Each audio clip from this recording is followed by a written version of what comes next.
devez donner des vacances à votre âme. Le Seigneur soit loué.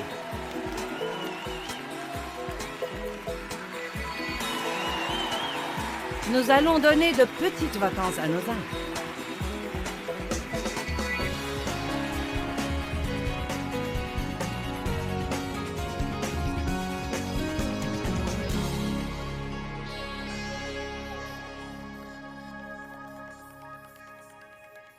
Venez à moi et vous trouverez du repos pour vos âmes. Quand vous recevez Christ comme votre sauveur, même ceux d'entre vous qui avez accepté le Christ ce soir comme votre sauveur, vous sentez que vous avez été soulagé d'un fardeau, vous sentez une fraîcheur au-dedans de vous. Il y a de fortes chances que vous allez passer ce soir une des meilleures nuits de sommeil que vous n'avez jamais expérimentées depuis longtemps, à moins que vous ne soyez excité au point de ne pas pouvoir vous calmer. Mais vous allez vraiment le sentir, ça va être comme ça. Oui. Et donc, c'est le premier repos que Dieu nous donne. Mais il y a un autre genre de repos dont nous avons besoin et dont Jésus parle ici. Et c'est le repos dont nous avons besoin pour vivre dans le monde et s'occuper des situations dans le monde et s'occuper des gens dans le monde et s'occuper des déceptions et s'occuper du trafic et s'occuper du stress sans pour autant les laisser nous vexer, nous déranger, nous voler notre joie, ruiner notre santé, ruiner notre journée, ruiner notre vie, et ainsi de suite. Vous voyez, c'est la chose que nous avons comme croyants en Christ et que le monde ne peut pas trouver. Donc, quand ils ont ce genre de bouleversement et de désarroi, ils essayent de l'anesthésier. Ils essayent de l'ignorer et de le fuir par l'intermédiaire de beaucoup d'autres moyens. Mais nous pouvons en réalité nous en occuper. Dieu ne nous a jamais promis une vie sans problème. Mais il nous a promis une vie au-delà des problèmes. Quand la Bible dit dans Ésaïe 40, « Ils s'élèveront avec des ailes comme des aigles », vous n'apprécierez pas la valeur de ce verset si vous ne comprenez pas comment fonctionnent les aigles. Ils ne fuient jamais la tempête, ils profitent de la tempête. Ils ont un rétrécissement du champ visuel. Et vraiment, si nous apprenons à être sensibles au Saint-Esprit, Dieu promet de nous annoncer des choses à venir. Et cela ne veut pas dire qu'il va s'asseoir et nous dire yada, yada, yada, yada. Mais parfois, vous savez que quelque chose va arriver. Vous avez l'impression que, je ne sais pas, peut-être que Dieu vous mène à prier intensément, ou peut-être que vous avez envie de passer un temps supplémentaire avec Dieu, ou peut-être même que Dieu vous bénit d'une saison d'investissement financier supplémentaire dans son royaume. Et parfois, ces choses sont une préparation. Nous ne nous en rendons même pas compte, mais ils sont une préparation. Il y a des jours où je prie dans l'esprit presque toute la journée et je ne comprends pas consciemment pourquoi, mais je sais qu'il y a une chose spécifique à laquelle je me prépare et je crois que je me prépare déjà à avoir la réponse quand j'en aurai besoin, avant même de savoir quel serait le problème. Je suis reconnaissante de pouvoir vivre dans l'esprit et non seulement dans ce royaume naturel. Vous voyez, les gens qui n'ont pas Christ ont l'esprit mort. Ils ont un esprit, mais il n'est pas vivant à l'égard de Dieu. Quand Adam a péché, il est mort spirituellement. Il a perdu sa relation avec Dieu. Quand vous êtes régénéré, Dieu vient vivre au-dedans de vous et votre esprit prend vie à l'égard de Dieu. C'est comme... Et vous devenez plus lucide et plus conscient de Dieu et vous devenez plus sensible à la voix et au leadership de Dieu. Amen. Et donc, les aigles ont un rétrécissement du champ visuel. Nous l'avons aussi, pour ainsi dire. Ils peuvent voir une tempête venir de très loin. Eh bien, ils ne la fuient pas. Alors que les poules de la basse-cour, quand elles voient venir une tempête, elles se précipitent et soulèvent la poussière et courent au poulailler avec toutes les autres poules. Mais pas les aigles. Les aigles profitent de la tempête et attendent la tempête.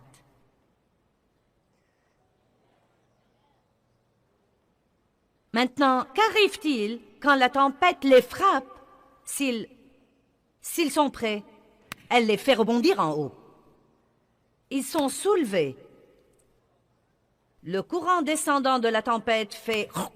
et ils volent simplement vers le soleil et voient les idioties d'en haut Et ils se servent en réalité de la tempête pour les soulever. Maintenant, oui, Dieu permet vraiment des tempêtes dans notre vie, mais en même temps, il ne permet aux difficultés d'entrer dans notre vie que si elles sont destinées à travailler pour notre bien et finalement à nous soulever et à nous fortifier. Maintenant, ce second genre de repos dont nous parlons, non pas le repos du salut, mais le second genre de repos dont parle la Bible dans le verset 29, ne peut venir à nous que quand nous apprenons, quelle que soit la situation dans laquelle nous nous retrouvons, aussi pénible qu'elle soit, aussi déplaisante qu'elle soit, si nous arrivons à croire que bien que Dieu ne fasse jamais le mal, il l'utilise néanmoins, il utilise les tempêtes de la vie. Il utilise même n'importe quelle personne qui s'est mal conduite, bien que Dieu ne l'ait pas amené à se mal conduire.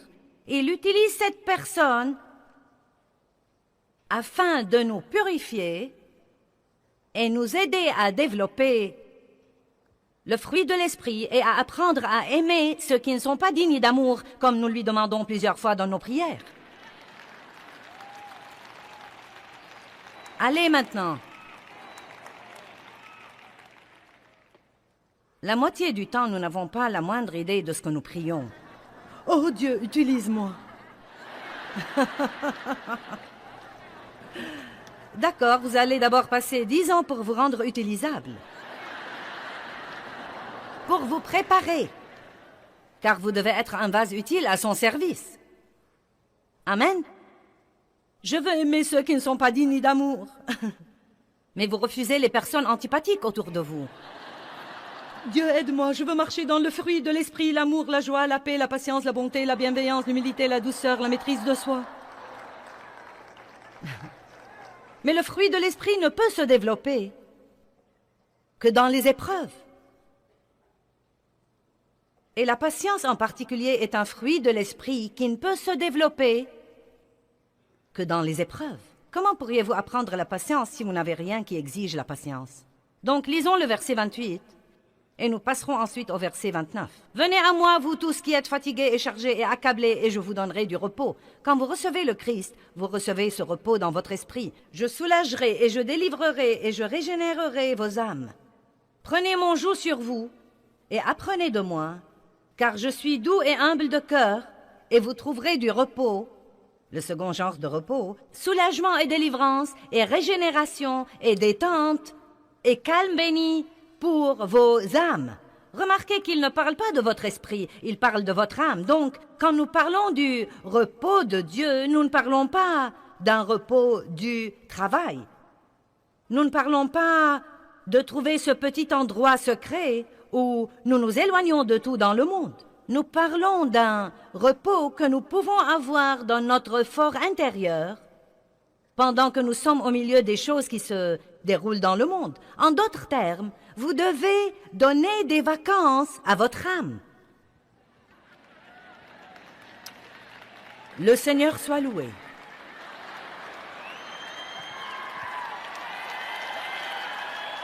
Nous allons donner de petites vacances à nos âmes.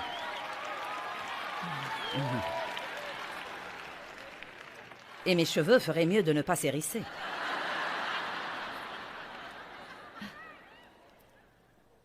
Maintenant, que veut dire donner des vacances à votre âme? Cela veut dire que quoi qu'il arrive, vous ne vous inquiétez pas. Cela veut dire que quoi qu'il arrive, vous n'essayez pas de le comprendre. Vous demandez à Dieu la sagesse. Vous vous confiez en lui pour savoir quoi faire. Vous faites ce que vous pouvez faire, mais vous ne faites pas ce que vous ne pouvez pas faire. Il n'y a pas de mal à penser aux choses et à les méditer jusqu'à ce que vous commenciez à vous sentir déconcerté. C'est signe que vous avez dépassé la mesure et vous essayez de comprendre quelque chose que seul Dieu sait. Vous devez donc revenir au repos. Quand votre âme se repose, vos émotions vont bien, votre pensée va bien, et votre volonté ne s'oppose pas à ce que Dieu fait. Je peux faire ce travail et gérer ce ministère en vacances. En réalité, je fais cette conférence en vacances.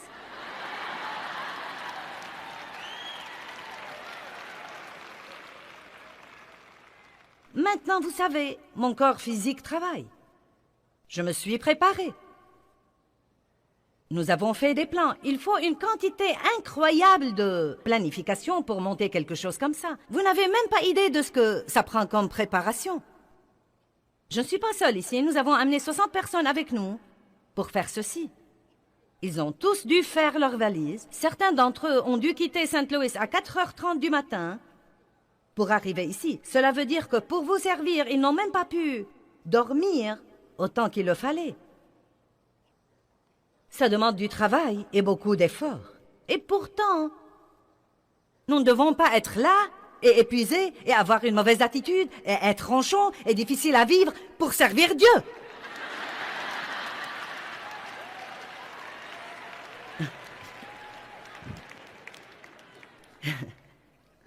C'est remarquable le nombre de familles qui se querellent avant d'aller à l'église les dimanches matins.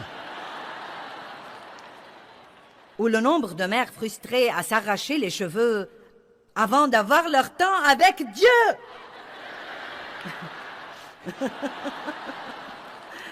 Allez maintenant. Vous pouvez être le pasteur d'une église et être en vacances, et cela veut dire que quand quelqu'un en qui vous avez confiance prend une partie de votre assemblée et va démarrer une autre église quelque part, vous pouvez simplement dire, « Seigneur, tu sais que ça me blesse. J'aurais besoin de toi pour guérir mes émotions, mais je crois que je vais leur acheter la Sono. »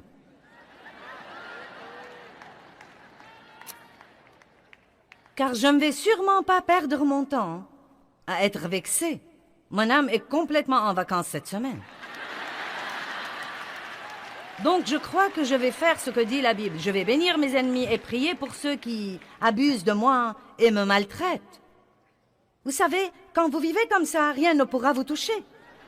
Vous m'entendez? Quand vous vivez comme ça, rien ne pourra vous toucher. Dieu nous a offert en fait un autre plan.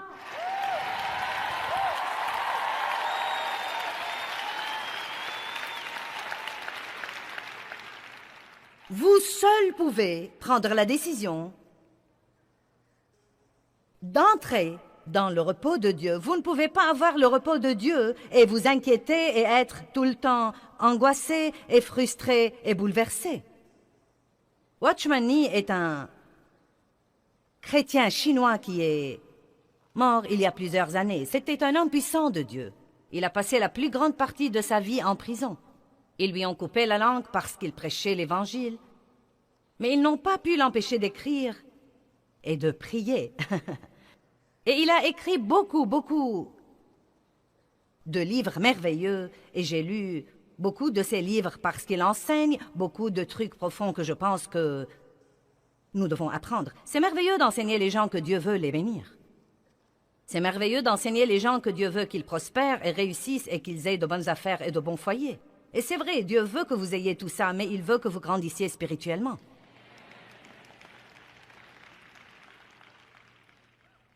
Et ce n'est pas facile. C'est un voyage. Vous pouvez rester charnel. Je pense qu'il y aura beaucoup de gens au ciel qui ne pourront pas vraiment dire qu'ils ont aimé le voyage. Car vous ne pouvez pas faire les trucs dont je parle ce soir à moins d'avoir une certaine maturité spirituelle ou d'être disposé à l'avoir. Mais il dit les choses suivantes dans un livre que j'ai lu dernièrement et je veux que vous les écoutiez. Il dit, Dieu nous mène aujourd'hui à être prêts à prendre son joug dans les petites choses de tous les jours, aussi bien que dans les grandes choses de la vie. Cela signifie que quand quelque chose survient dans notre vie, nous disons, Dieu, je crois que tu l'as permis pour un but, et je sais qu'il y a tous ces trucs, eh bien, c'est le diable, et nous devons réprimer le diable et résister au diable. Et oui, il y a des temps comme ça. Et quand ces temps sont là, non mais, votre esprit s'irrite au-dedans de vous, et vous le saurez. Mais vous savez quoi, j'ai passé des années à réprimer ce que je croyais être le diable pour découvrir par après que c'était Dieu.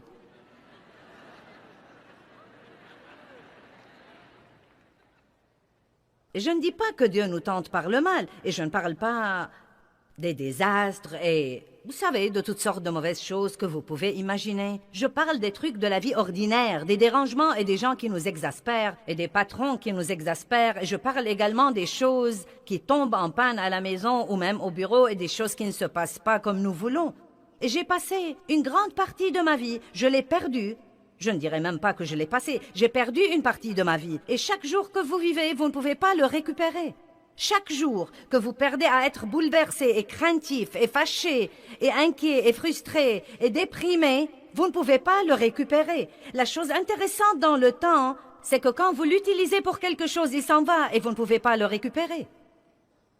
Je vous implore d'apprendre quelque chose des erreurs que moi, personnellement, et beaucoup d'autres avons faites, et que Dieu nous a donné la grâce d'être prêts à vous en parler, pour que vous ne fassiez pas les mêmes erreurs et les mêmes gaffes. Je crois que c'est pourquoi Paul nous raconte son histoire, et il y a des choses écrites sur Pierre et tant d'autres pour que nous ne fassions pas leurs mêmes erreurs.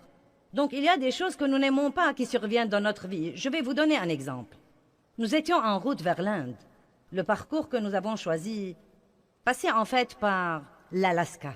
Nous allions prendre de l'essence en Alaska, et nous avons fini par avoir une petite panne dans l'avion et nous n'avons pas pu nous envoler de l'Alaska cette nuit-là. Nous avons dû attendre jusqu'à ce que le mécanicien vienne pour la régler, afin que nous volions en sécurité. Maintenant, si vous allez être coincé quelque part, et je n'ai rien contre l'Alaska, mais en plein hiver, ce n'est pas un lieu merveilleux pour être coincé. D'autant plus que nous avions quitté en pensant que nous allions atterrir en Thaïlande et je mettais des sandales et je n'avais pas de manteau. Mais arrivé en Alaska, il faisait 13 degrés en dessous de zéro, et je ne sais pas de combien de degrés le vent glacial l'a fait baisser, et je mettais des sandales, et je n'avais pas de manteau. Maintenant, j'ai emprunté les chaussettes duveteuses roses de ma belle-fille, et je les ai enfilées sous mes sandales. Maintenant, vous savez, j'aime être à la mode. Si vous auriez pu me voir, le temps de trouver assez de trucs pour m'habiller, c'était un spectacle pathétique. Mais je me suis dit bien, je suis ici, et je n'y peux rien. Je lisais ce livre dont je vais essayer de vous lire des extraits ce soir. Donc, j'ai simplement décidé qu'au lieu de transformer la chose en un cauchemar de dépression et de mauvaise attitude, je la transformerai en une aventure. Donc, nous avons fait un petit somme, puis loué une voiture. Nous avons fait un tour dans l'Alaska pour voir comment c'est. Nous avons rigolé et nous nous sommes bien amusés. Savez-vous que quand le diable fait de son mieux, et Dieu laisse les choses se produire pour votre bien, et que vous en apprenez quelque chose qui va vous aider, cela le rend absolument furieux? Donc, quand ces choses surviennent dans votre vie, dit le Christ, prenez mon joug sur vous. Maintenant, si jamais vous voyez deux bœufs accouplés, cela veut dire qu'ils portent un chargement tous les deux. Et parce qu'ils le portent tous les deux, cela leur permet de le porter et de garder l'équilibre. Eh bien, Dieu veut que nous nous rendions compte que quoi qu'il nous arrive, nous ne devons absolument pas le porter tout seul. Dieu ne vous demande jamais de le porter tout seul. Il ne vous demande pas de le faire tout seul. Il ne vous demande pas de le comprendre. Il ne vous demande pas d'être bouleversé. Il ne vous demande pas de vous inquiéter. Il vous demande juste de dire « Dieu, je reçois ce joug, je te fais confiance, je n'aime pas ça, ce n'est pas agréable, je ne le comprends pas, ça ne m'a pas l'air juste pour moi, mais je te fais confiance. Et je sais que tu le feras travailler pour mon bien et que quelque part dans cette situation, tu vas l'utiliser pour faire de moi une meilleure personne. » Maintenant, quand nous faisons ça, tout à coup, waouh! Le problème est toujours là, mais mon âme est en vacances. Oh oui, apportez-moi un petit verre de mon... Oh, le Seigneur soit loué. Ouh, Jésus!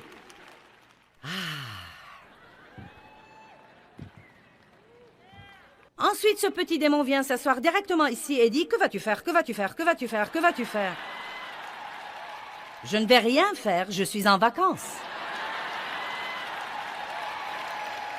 Allez maintenant, rendez gloire à Dieu.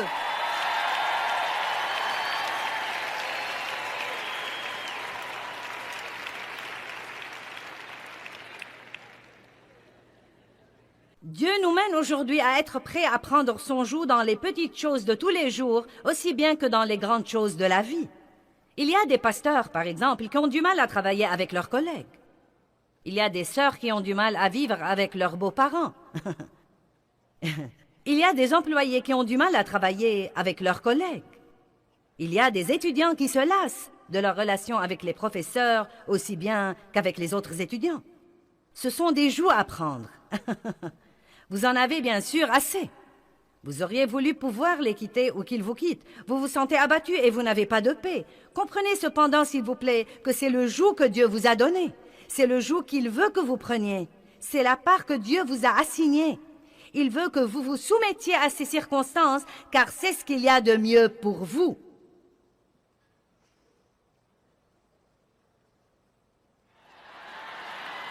Par exemple, parfois Dieu met ensemble une personne prudente et une personne négligente.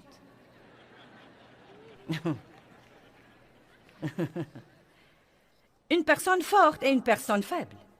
Une personne en bonne santé et une personne malade. Une personne intelligente et une personne ignorante. Une personne soupolée et une personne d'une patience à toute épreuve.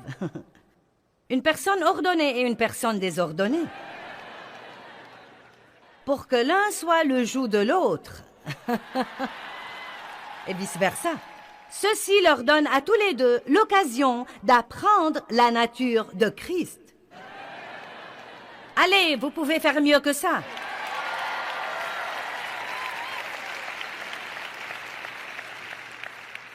Et si vous vous y opposez, vous n'aurez aucun repos. Mais si vous dites à Dieu, « Je suis prêt à prendre ce joug que tu m'as donné, je suis prêt à prendre ma place, Dieu, je suis prêt à obéir », vous trouverez le repos. Vous pouvez élever vos enfants pendant que votre âme est en vacances.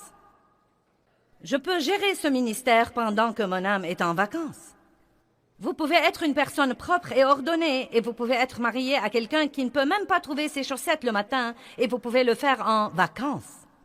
Vous pouvez être une personne rapide qui prend des décisions rapides et vous pouvez être en relation avec quelqu'un qui, le temps qu'il décide ce qu'il veut du menu, vous avez fini de manger et vous êtes prête à quitter.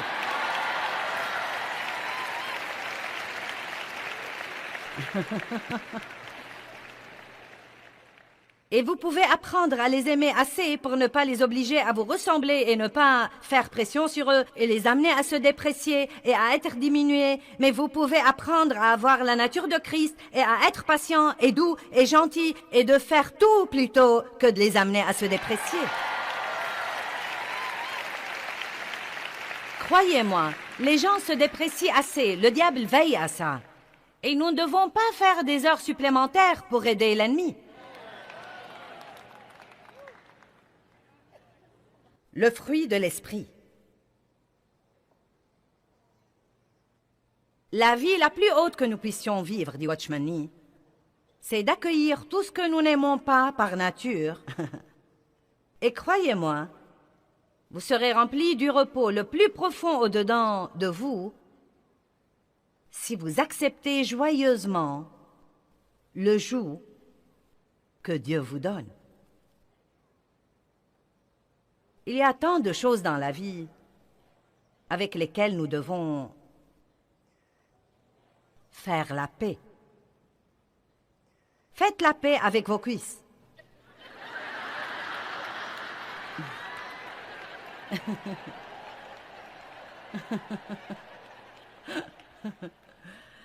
Vous les avez eues toute votre vie. Et elles vous exaspèrent tous les jours.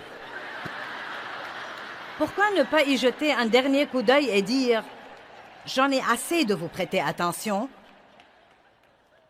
Vous êtes ce que vous êtes. Je vais faire la paix avec vous. Ne me dérangez pas parce que je suis en vacances. »